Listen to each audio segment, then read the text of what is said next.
Welcome to the deep dive. Today we're jumping into a book that, well, it's really shifted how a lot of people think about money. Rich Dad, Poor Dad by Robert Kiyosaki. It's more than just reading a book. It feels like a whole different way of looking at finance, wealth, even jobs.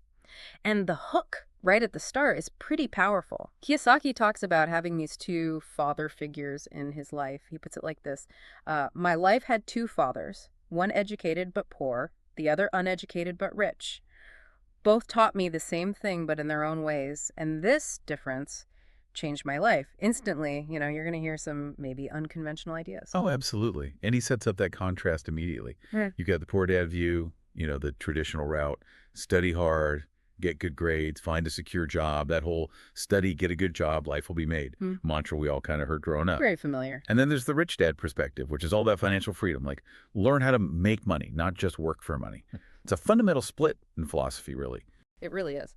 So, okay, our mission for this deep dive is basically to pull out the core nuggets, the big takeaways from Kiyosaki's viewpoint. We want to give you a bit of a shortcut to understanding his approach to financial literacy and, getting free. So let's get into it. First up, this foundational idea. It really turns traditional thinking upside down. Rich people don't work for money. Money works for Right. them. This bold claim, right? And he has that great line, poor man chases money, rich man makes money chase him. Yeah, it sounds a bit mystical, perhaps.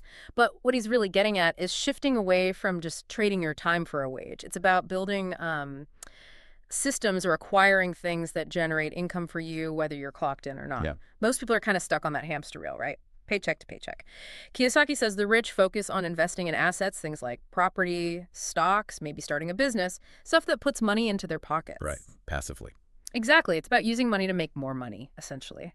Making your dollars work harder, maybe even harder than you do. It requires a real shift in how you see things. So what stands out to you about this idea of making money work for you? I mean, for the listener, what's the biggest, maybe mental block this tackles?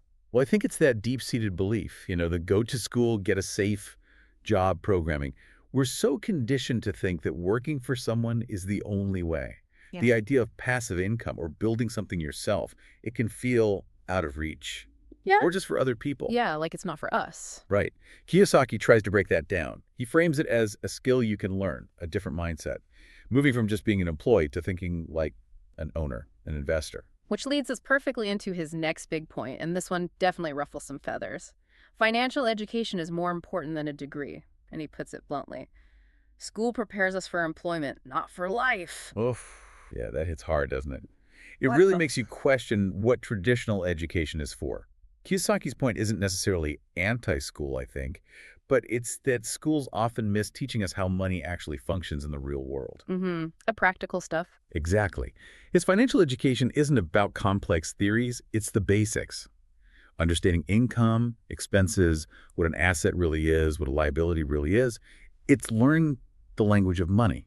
Because he argues, whoever understands money understands life. So it's not just about numbers, it's about life literacy through finance. Precisely. And it challenges that whole narrative that, a fancy degree is the only ticket.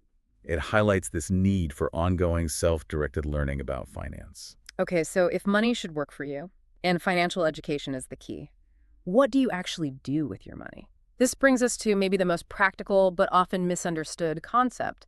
Buy assets, not liabilities. He gives that killer example, right? Most people buy expensive cars, mobiles, or houses and think they became rich, but they only become debtors. This is where it gets really concrete and maybe a little uncomfortable for some.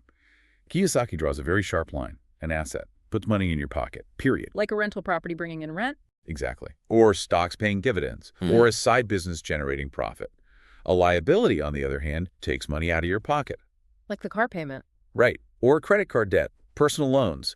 He even controversially suggests your primary home can be a liability if it's just costing you money each month without generating income. Controversial is right. People love their homes. For sure.